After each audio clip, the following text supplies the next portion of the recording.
Pericles once said, "What you leave behind is not what is engraved in stone monuments, but what is woven into the lives of others."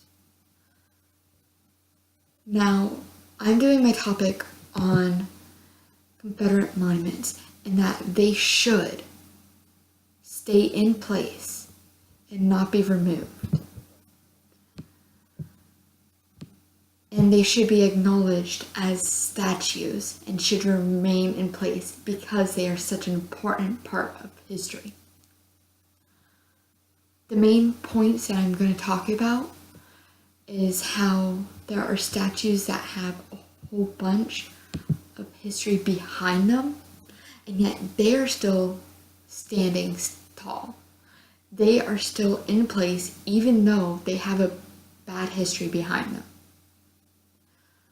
My second point is that there are statues like the Washington Monument or Thomas Jefferson statues. Both of those had slaves. Both of those important people had slaves, and yet no one is calling them out for it. Only the Confederate monuments are getting backlash because they fought on the Civil War for slavery. But that doesn't make any sense because they are just statues of people. Thomas Jefferson and George Washington, two very key points, key figures of our history, and yet their statues are not being torn down, even though there have been historical records of them owning slaves. Now, the reason why I chose this topic was because when I first saw it on the news, I was shocked because these monuments are an important part of our history. We should be learning from those monuments. We should be, in a sense, thanking them because we are like how we are today because of those monuments, because we learned from those monuments and that we won't make the same mistakes.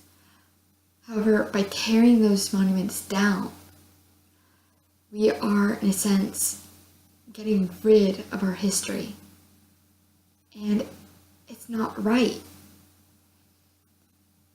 There have been times in which people have literally looked at textbooks and have seen that simple words from years past, like the word slavery, slaves, immigrants, that has changed to friendly black people or something similar of that sort without actually depicting what it actually was.